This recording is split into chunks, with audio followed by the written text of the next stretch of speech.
এখনো এই দেশে একটি গোষ্ঠী রয়েছে, নিষিদ্ধ সংগঠন রয়েছে, গুপ্ত সংগঠন রয়েছে, যারা এই ঘটনাকে কেন্দ্র করে বিভিন্ন সোশ্যাল মিডিয়ায় এখনো প্রপাগান্ডা অব্যাহত রেখেছে। আমরা নিন্দা জানানোর ভাষা নেই।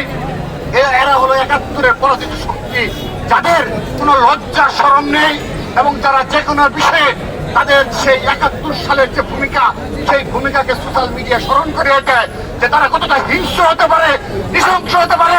ছাত্রদল তার ভাইকে হারিয়ে বিভিন্ন দাবি থাকতেই পারে, সেই দাবি বিবেচনা করবে সাধারণ শিক্ষার্থীরা, বিশ্ববিদ্যালয়ের প্রশাসন। কিন্তু তারা বিগত সময়ে যেভাবে অপপ্রচার চালিয়ে যাচ্ছে, এই সাম্য হত্যার পরও সাম্য সেই ঘটনা থেকে নিস্তার পায়নি, তারা বিভিন্ন অপপ্রচার চালিয়ে যাচ্ছে। আমরা নিন্দা জানাচ্ছি, আমরা আবারও হুঁশিয়ারি উচ্চারণ করছি, এই ঘটনার সাম্য হত্যার পুঙ্খানুপুঙ্খ বিচার করে সবাইকে খুনিদের গ্রেপ্তার করে দ্রুততম সময়ে সাজা নিশ্চিত করার আহ্বান জানাচ্ছি।